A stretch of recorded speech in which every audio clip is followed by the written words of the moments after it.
Hey everybody, and welcome to my second of three videos on this, the Minolta Maxxum or Dynax 7. The first thing we're going to do in this video is talk about changing batteries, because everything that you are going to do with this camera requires batteries, and it uses two CR123 batteries. I have mixed the vintages here, which I know is a cardinal sin. But basically what you want to do is open up the battery chamber here, and then the CR123s go positive side, so that when you look at them that way, the positive terminal is facing you. And then you just close the battery chamber. Anytime you open and close this battery chamber, you want to push this down. You do not want to close it with that little tab out, because that's a good way to snap that tab right off. So push that tab down, set it into place, and then move your thumb up to let that close and lock in place, and that's how you change the batteries. And we know it's working if it turns on and gives us an error message, like this camera does very often. If your camera gives you an error message when you turn it on, what you want to do is turn it off, take off the lens, turn it back on. Now we're going to mount the lens, and it will magically work. So for some reason there's an issue with this camera, and this is not the first one I've heard of with this, where it gives you an error message when you turn it on with a lens mounted. On the back of the camera, if you push the display button, it will take you through different display options that provide different information. I happen just to like this one because it gives you the most information. If you hit the illumination button, it will turn on an illumination or turn it off to make it easier to read the screen at night. Next thing we're going to talk about is how to mount and unmount lenses. To unmount a lens, you just push that button down there and turn these counter or anti-clockwise until they come off. To mount it, you find this red dot with this red dot. Just line them up and turn it clockwise until it clicks, just like that. And that's how you do it. That's how you swap lenses. You can do that at any time when you're not taking a photo without risk of messing up your image. Next thing we're going to talk about is how to load film. I am going to take the lens off for that to minimize the trouble that I have with this camera. To load the film, you just want to open up the film back like that and grab a roll of film, pop it into the film chamber here. Now, one thing about this camera, and one thing I learned that caused my Maxxum 7 to break, is that if you do not use new film cassettes, if you grab one that is older than about probably the late 80s, so like the old respooling cassettes, this is such a tight fit that when you close this, it breaks the catch. And that's how my Maxxum 7 broke both times, and I didn't realize it until the second time what had happened. So only use new film cassettes with this. It's fine if you don't ever spool your own cassette, to use any cassette you can buy in the store with this camera. Once you load it and close the film back, it will automatically advance to the first frame. And it will read the DX code to set the ISO automatically. But if you want to override that to push or pull your film, come on. Just got to open this down here on the bottom, hold down the ISO button, and then use the front command wheel. No. Oh, there it is. Push the ISO button and then use the rear command wheel to set a manual ISO. And that's how you push and pull.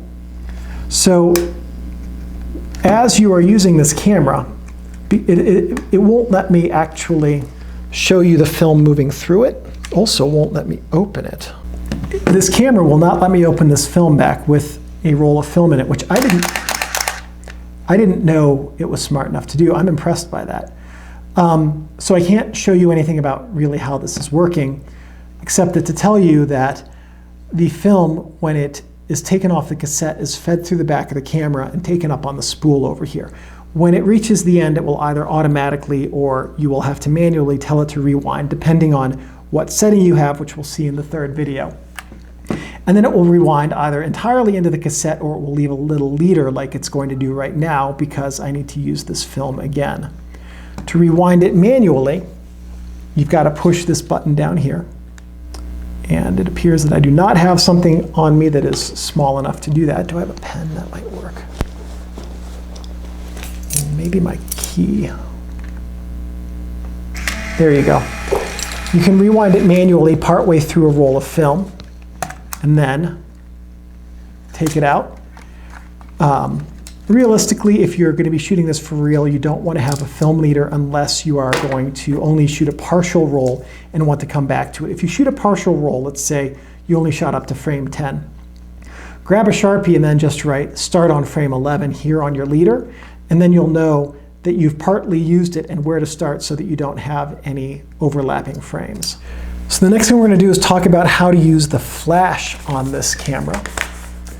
And the flash has a hot shoe here, which you can use if you have a flash that has that correct proprietary hot shoe, or it has a PC port on the side that you can use if you just have a standard standard flash that you want to use here.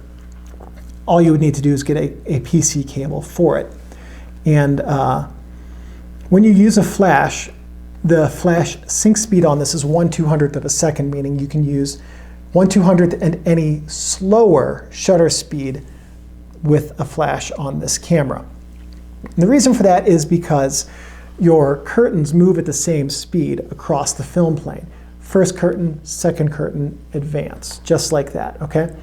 So when your first curtain opens at 1/200th of a second, the entire frame is exposed to light for roughly 1/200th of a second, at which point the flash can fire during that time and illuminate the entire frame before the second curtain closes. If you're at 1/8000th of a second, you're going to have just a little sliver of illuminated image somewhere in the frame, probably over here actually, but somewhere in the frame. And then the rest of the frame will be black, having been blocked by the shutter leaves. So if you took a picture that's at 1 second, first curtain would open, entire frame would be exposed to light for approximately a second, and then the second curtain would close, and then the film would advance. So that's why that works in that way.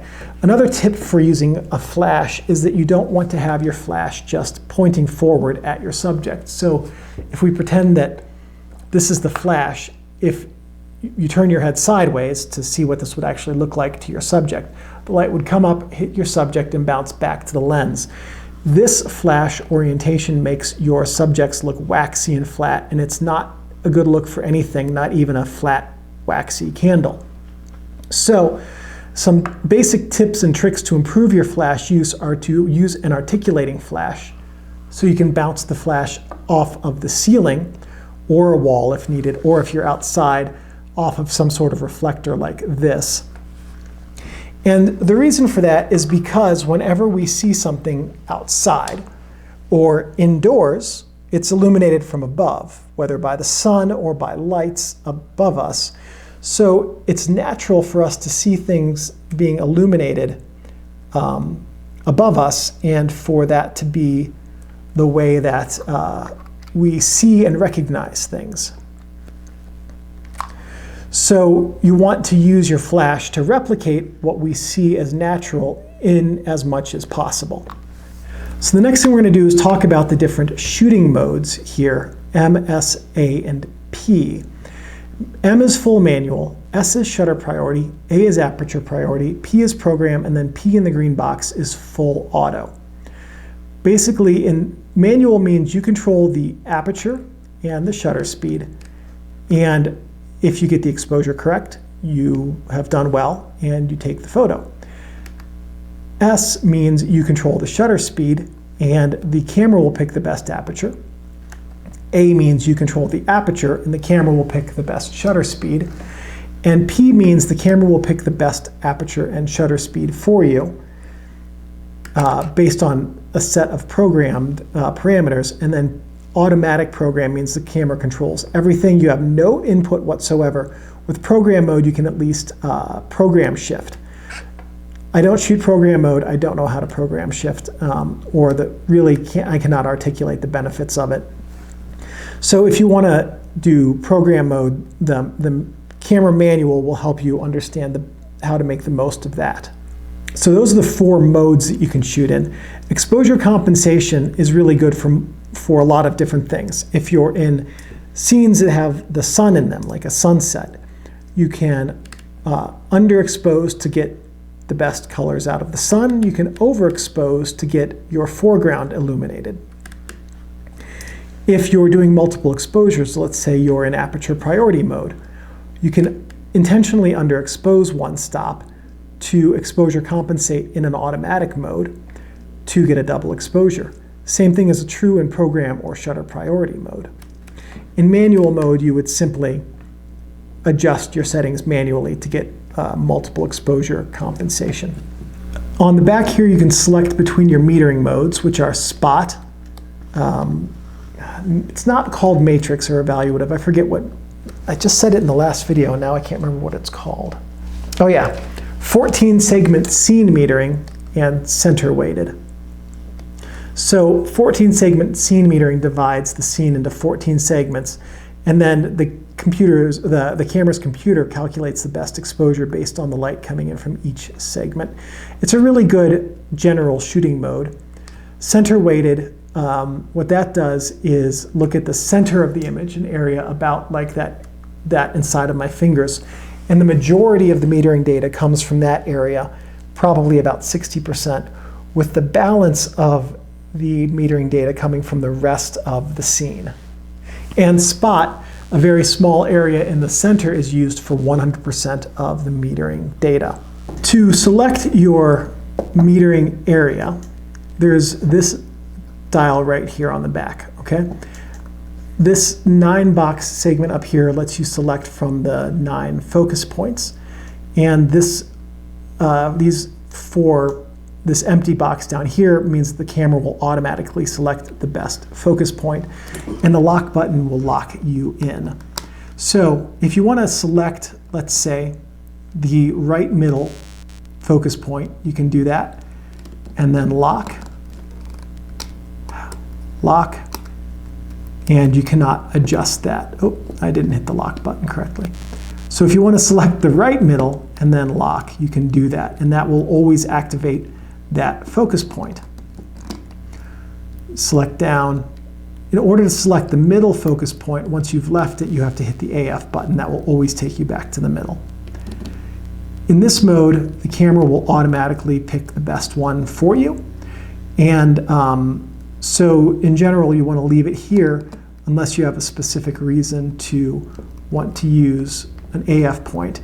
Once you select the automatic point mode, you can set this back to lock and prevent yourself from accidentally choosing a different autofocus point.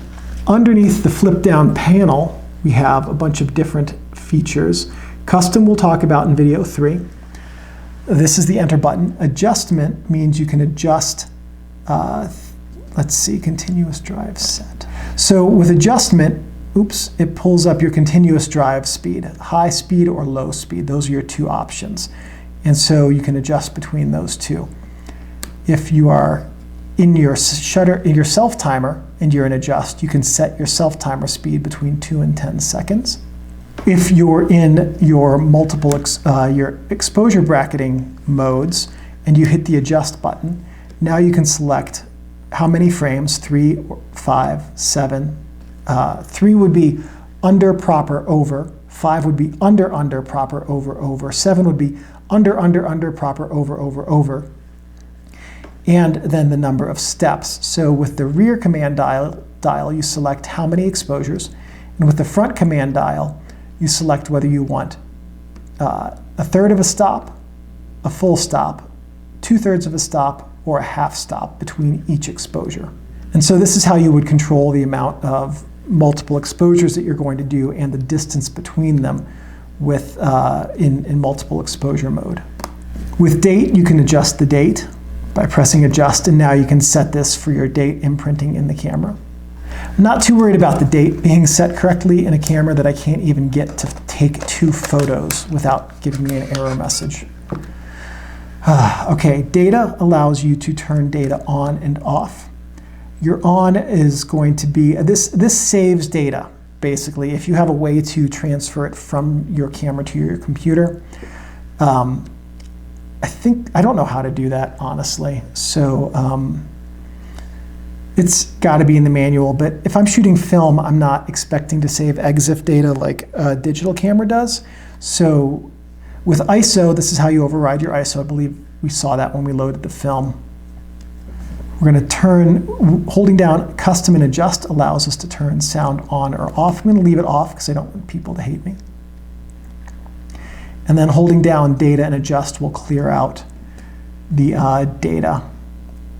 Press data again to delete all the data. There we go. You're deleting all the data. Okay. So that's what these buttons do. I think that covers everything really. Everything of significance on this camera and how to use it. So this was my second of 3 videos on this, the Minolta Alpha Maxxum or Dynax 7. In the next video, we're going to take a look at everything in the custom functions and go through all of the different custom functions and talk about what they are and how they affect your shooting. Thank you for watching this video. Please give me a thumbs up. That lets me know that I'm on the right track producing content which is useful and helpful to you. If you have any questions or comments, please leave those in the comments section below. I'm pretty good about checking these every couple of days and answering questions. If you have any suggestions or ideas for future videos, and if I have the technical know-how and equipment, I'm more than happy to make those. One last thing. Thank you everyone for watching, and I'll see you in the next video. I gotta get up, Steinbeck. I have to turn off the camera.